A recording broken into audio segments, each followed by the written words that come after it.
94వ కీర్తన 9వ వచనం మనం చదివితే, చెవిని కలుగజేసిన వాడు వినకుండునా, కంటిని నిర్మించిన వాడు కానకుండునా. మన కంటిని నిర్మించింది ఎవరట? దేవుడే. హృదయాన్ని నిర్మించాడు కాబట్టి హృదయాన్ని దేవునికి ఇవ్వాలా, ఆయనకి చోటు ఇవ్వాలి. ఇప్పుడు కంటిని నిర్మించిన దేవుడు అని బైబిల్లో ఉంది కాబట్టి ఈ కన్నులు దేనికోసం వాడాలి? అందరూ చెప్పండి, నా వైపు తిరిగి చెప్పండి, అందరూ చెప్పండి. దేనికోసం వాడాలి ఈ కన్నులు? వ్యర్థమైన వాటిని చూడడానికే, వ్యర్థమైన నవలలు చదవడానికే, లోక సంబంధమైన పుస్తకాలు చదవడానికే ఈ కన్నులు ఉపయోగించేది. అదేంటో కానీ కొన్నిసార్లు కళ్ళు లేనివారు బెయిలీ లిపిలో చాలామంది బైబిల్ చదివేస్తున్నారు, రోజు 3 లేదా 4 అధ్యాయాలు. కళ్ళున్న మనం బైబిల్ చదివి ఎంతకాలం అయింది? దేవుని వాక్యాన్ని పరిశీలన చేసి ఎంతకాలం అయింది? చాలాసార్లు మనకున్న ఆధిక్యతలు మనం సరిగా వినియోగించలేకపోతున్నాం. కంటిని చాలామంది వ్యర్థమైన వాటి కోసం వినియోగించే వాళ్ళు ఉన్నారు.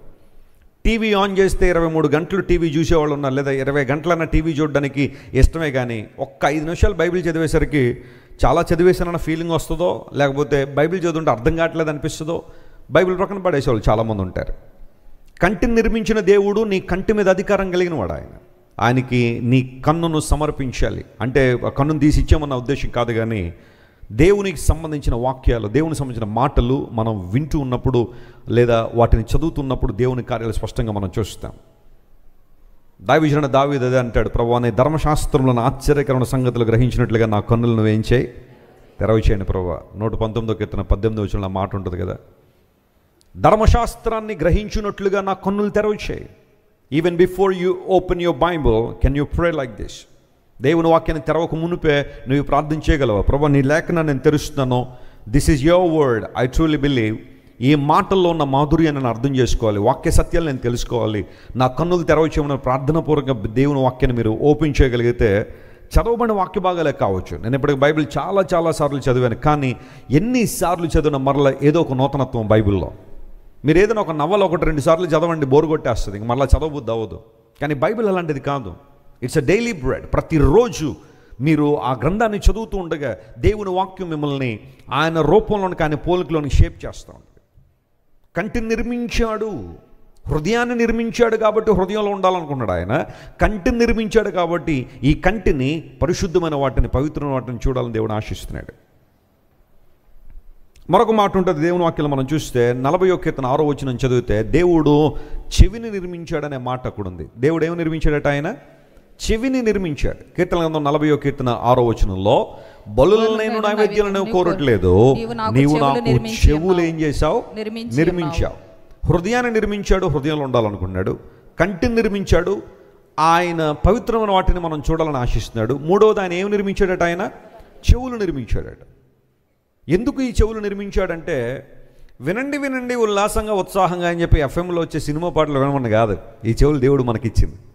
కొంతమంది కారులో వెళ్ళేటప్పుడు ఎఫ్ఎం ఆన్ చేసేసి సినిమా పాటలు వింటూ ఉంటారు. ఎవరో తెలియకుండా కారు ఎక్కేసి, అదేంటి బ్రదర్ సినిమా పాటలు వస్తాను, మనకి తెలియదండి ఇవన్నీ, ఈ టెక్నాలజీ ఏంటో మనకు తెలియదు, మన కారు ఎక్కగానే ఆన్ అయిపోద్దండి అంటాడు. మళ్ళీ నువ్వు కారు ఎక్కగానే నీకు తెలియకుండా ఆన్ అయిపోతున్నాయి, అవి ఫోన్లో ఆన్ అయిపోయినాయి, ఆఫ్ చేయలేవు నువ్వు. మనకేం తెలియదు అన్నట్టుగానే బిహేవ్ చేస్తాం కొన్నిసార్లు. టెక్నాలజీ అలాగ ఆన్ అయిపోతూ ఉంటుందండి. దేవుడు నీకు ఇచ్చిన చెవులు ఎందుకోసం ఉపయోగిస్తున్నావు? వేటి కోసం వినియోగిస్తున్నావు? నీ చెవులను దేవుని వాక్యం వినడానికి, పవిత్రమైన వాటిని వినడానికి నీ చెవులు ఉపయోగిస్తున్నావా? కొంతమంది గాసిప్స్ వినడానికి చెవులు ఉపయోగిస్తారు. వాక్యం పట్ల వారికి ఆసక్తి ఉండదు, కానీ ఎవరి మీదన్నా చెప్పండి ఏమన్నా, మీరు 2 గంటలైనా కానీ ఆసక్తిగా వింటారు. ప్రక్కింటి వాళ్ళ గురించి చర్చా కార్యక్రమం కనుక మొదలు పెడితే 6 గంటలు దాటేసిన బోరు కొట్టదు. ఆ గాసిప్స్ అంటే చాలా ఇష్టం. ఆ సహోదరి అలా అంట కదా, ఈ బ్రదరు ఇలా అంట కదా, మొత్తం ఊరోళ్ళ గురించి అన్నీ కావాలి కొంతమందికి. ఆ డేటా ట్రాన్స్ఫర్ అయిపోతూ ఉండాలి. అది ఎంతసేపు అయినా కానీ బోరు కొట్టదు చాలామందికి. దేవుడు మనకి చెవులను ఎందుకు ఇచ్చాడు అంటే ఆయన మాటలు వినడానికి కదా. యాకోబు అనే దైవజనుడు అంటాడు, మీరందరూ కూడా వినడానికి ఎలా ఉండాలి చెప్పండి? వినడానికి ఎలా ఉండాలి? వేగిరపడాలి, కోపించడానికి నిదానించాలి, మాట్లాడడానికి నిదానించాలి అన్నాడు. మనం క్వైట్ ఆపోజిట్ చేస్తుంటాం, రివర్స్లో వెళ్తుంటాం. ఎప్పుడు కూడా కోపించడానికి మనకేముండదు చెప్పండి? నిదానం ఉండదు. ఎప్పుడు పడితే అప్పుడు కోపం వస్తుంది మనకి. మళ్ళీ వచ్చి అంటాం, నేను ముక్కు సూటు మనిషిని అంతే, నాకు కోపం వస్తుంది, ముక్కు మీద ఉంటుంది కోపం అని. అదేదో పెద్ద గొప్ప విషయంలో చెప్పుకుంటారు, ముక్కు మీద కోపం ఉంటుందంట కొంతమందికి. ఏది పడితే అది అనేస్తారు. ఏ మాటలంటే ఆ మాటలు అనేసి అందరినీ గాయపరుస్తుంటారు. జాగ్రత్త గమనించి, నువ్వు మాట్లాడే మాటలు, కోపంలో నువ్వు అనే మాటలు, ఆ కోపం కొంతసేపటి తర్వాత తగ్గిపోద్ది, ఆ హీట్ ఎక్కువసేపు ఉండదు. కానీ నువ్వు మాట్లాడిన ఆ మాటలు ఎదుటివాడిని గాయపరుస్తూ చూసావా, ఆ గాయాలు నీ కోపం తగ్గినంత ఈజీగా తగ్గవు, జీవితకాలం బాధిస్తూనే ఉంటాయి ఆ మాటలు. Control yourself when you are in anger. నువ్వు కోపంలో ఉన్నప్పుడు నీ మాటలు చాలా జాగ్రత్త కంట్రోల్ చేయాలి. ఆ టైంలో నువ్వు మాట్లాడే మాటలు జీవితాలను పాడు చేసేస్తాయి, నాశనం చేసేస్తాయి, చాలామందిని అణగదొరికేస్తాయి. కోపంలో ఏది పడితే అది మాట్లాడేసి నేను ఇంతే అని అంటే కుదరదు. కొంతమంది ఇష్టానుసారం మాట్లాడేసి చివరిలోకి వచ్చి ఐఎమ్ సారీ. నువ్వు సారీ చెప్పినంత ఈజీ కాదు వారు ఆ మాటలు మర్చిపోవడం. కళ్ళు మూసుకుంటే అవే గుర్తొస్తూ ఉంటాయి. రాత్రులు పడుకుంటే చాలామంది నిద్ర పట్టదు. చాలా జాగ్రత్త సుమా. కోపంలో ఉన్నప్పుడు మీ మాటలు చాలా కంట్రోల్లో ఉండాలి. అందును బట్టే ఆ కంట్రోల్లోకి రావాలంటే కోపం వచ్చినప్పుడు మోకాళ్ళు వేసేయాలి, దేవుని సన్నిధిలో మోకరించి ఏం చేయాలా, ప్రార్థన చేయాలి. దేవుడు నీకు జయం ఇస్తాడు. మాట్లాడడానికి ఎలా ఉండాలట, నిదానించాలి. Think twice before you speak whatever you speak. నువ్వు మాట్లాడే ముందు 2 సార్లు ఆలోచన చేయి. ఈ మాట ఉపయోగమా కాదా, ఈ మాట ప్రయోజనకరమా కాదా, ఈ మాట ఇతరులకు ఆశీర్వాదమా కాదా, ఈ మాట నా దేవునికి ఇష్టమా కాదా. ఈ ఫిల్టర్లు వేసుకుని కనుక నువ్వు మాట్లాడితే నీ మాటలు వినడానికి చాలామంది వేగిరపడతారు. అలా కాని పక్షంలో నువ్వు నోరు తెరిస్తే ఆ మాటలు ఏ ఒకరికి ప్రయోజనం ఉండదు. మీరు వినడానికి వేగిరపడండి, మాట్లాడడానికి నిదానించండి, కోపించడం నిదానించండి. సర్వసాధారణంగా స్త్రీలు ఒక రోజులో 24,000 మాటలు దగ్గరగా 25,000 వేసుకొని పోను, 1,000 వేసేయండి. ఇప్పుడు ఏమైంది, 25,000 మాటలు మాట్లాడతారట. పురుషులైతే 9,000 మాటలే మాట్లాడతారట. చెప్పండి. ఆ మాట ఎక్కడో అనగానే ఒక ఆమె అంది, మరి మేము ఏదైనా 2 సార్లు చెప్తానే కానీ మీకేమవుదో అర్థం అవుతుంది కాబట్టి మాకు అంతసేపు మాట్లాడాల్సి వస్తుందని. పోలే మీరు సర్దుబాటు చేసుకోవడానికి ఎలాగైనా అనుకోండి, అందులో ఇబ్బంది లేదు. కానీ స్త్రీలు 25,000 మాటలు మాట్లాడతారు రోజుకి. నిజంగా ఆ మాటలు ఒక ఇన్వెస్ట్మెంట్ లాంటిదే. The words that you're speaking every day is like an investment. ఆ మాటలు మరలా నీకు తిరిగి వస్తాయి, వెనక్కి వచ్చేస్తాయి, ఎక్కడికి వెళ్ళవు. పురుషులు కొంతమంది మేము తక్కువే మాట్లాడుతాం అనుకుంటారు, కానీ కొంతమంది వారి యొక్క మౌనంతో కూడా ఏం చేస్తారు, ఇతరుల్ని బాధిస్తారు. తమ సైలెన్స్తో బాధించే వాళ్ళు చాలామంది ఉంటారు. నీ ఇంటెన్షన్స్ క్లియర్గా ఉండాలి. బైబిల్ అదే చెబుతా ఉంది.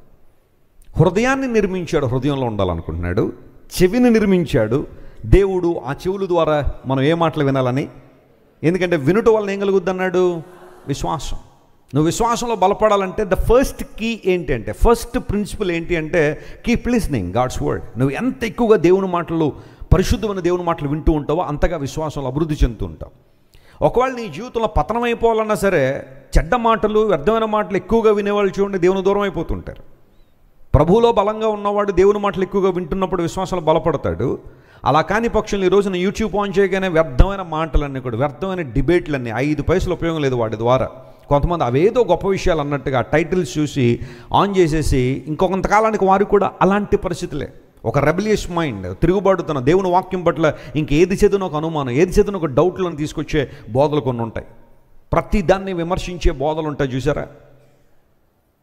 వాళ్ళు పరలోకానికి వెళ్ళినా కూడా అక్కడ కూడా చాలా లోపాలు కనిపెట్టాలని ప్రయత్నం చేసేవాళ్ళు కొంతమంది ఉంటారు. పైత్యం పెరిగిపోయి ఉంటుంది కొంతమందికి. అలాంటి బోధలు వినేవాళ్ళు చూడండి ఎప్పుడు కూడా వాళ్ళకి ఏది నచ్చదు, ఇంకా ఏ బోధ వాళ్ళకి నచ్చదు.